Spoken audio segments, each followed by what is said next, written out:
အားလုံးပဲမင်္ဂလာပါဒီနေ့မှာတော့နေကြပင်ပေါက်လေးစိုက်မယ်ပေါ့နော်အရင်ဦးဆုံးနေကြအောင်ညထရရေးစိန်ထားပါမယ်စိန်ပြီးသားရေတွေကိုတုံထုတ်ပါမယ်တခါတမ်းမစိုက်ချင်အဝတ်လေးနဲ့အုပ်ပြီးတော့အဆုပ်ဖောက်တာလေးရပါတယ်အနိကတော့မဖောက်တော့ပါဘူး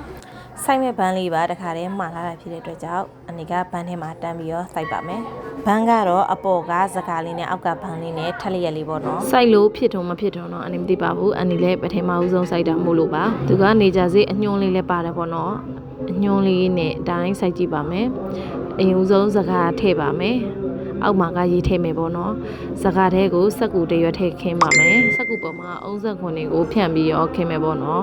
အုံးစက်ခွန်တွေဘန်းထဲကိုညီညာသွားအောင်တခါတည်းတေချာလေးဖြန့်လိုက်ပါတယ်ပြီးတာနဲ့ပေါ်မှာရေးစိမ့်ထားတဲ့အစိတ်လေးကိုကြဲကြဲလေးပေါ့နော်ဖြန့်လိုက်ပါတယ်အဖေနေတော့စိုက်နေတာပဲကြွက်တွေကခဏခဏလာစားလို့စိတ်ညစ်နေရပါတယ်။ဒါနဲ့အနီကျန်ခဲ့တာကအစိဖြန်းပြီးရတဲ့အပေါ်မှာအုံးစံကိုတစ်ထပ်အောင်မယ်ပေါ့နော်။ပြီးရတဲ့သူ့ကိုလေဝင်လေတက်ကောင်းတဲ့နေရာမျိုးမှာထားပါတယ်။အနီကတော့ဝါလနာမှာပဲထားတယ်ပေါ့နော်။နောက်10ရက်လောက်ဆူစားလို့ရပါပြီ။အားလုံးကျေးဇူးတင်ပါတယ်။